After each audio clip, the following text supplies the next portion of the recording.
सोन सोभरना कला सलाए पुर हर धराए व सोभरना कला सलाए पुर हर धराए व गज मोती चौका पुराए बहे सखी जनक दुआर पर गज मोती चौका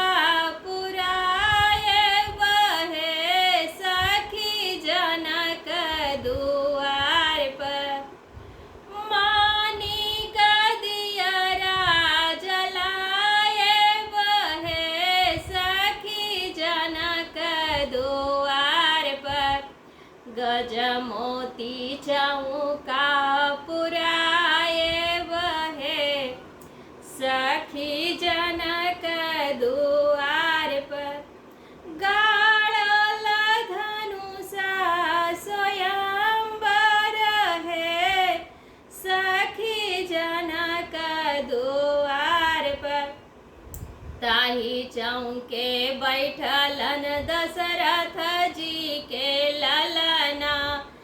ताही चौके बैठलन दशरथ जी के ललना अंजूरिनी मोतिया भराए बहे सखी जनक दुआर पर अंजूरिनी मोतिया भराए बहे सखी जनक दुआर पर ताही चौके बैठे जनक जी के धियावा ताही चौके बैठे जनक जी के धियावा मंगियानी सिंदूरा भराए बहे सखी जनक दुआर पर मंगियानी सिंदूरा भराए बहे सखी जनक दुआर पर गाड़ल धनुषा स्वयंवर है सखी जनक दुआर पर गाड़ल धनुषा स्वयंवर है सखी जनक दुआर पर भेलो विवाह परल सिर सेंदूर भेलो विवाह परल सिर सेंदूर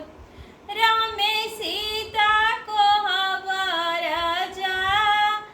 ये है सखी जनक दुआर पर राम सीता को हवर जा ये है सखी जनक दुआर पर मुनि सब बोल है जय जय का रहे सखी जनक दुआर पर गाड़ल धनुषा स्वयं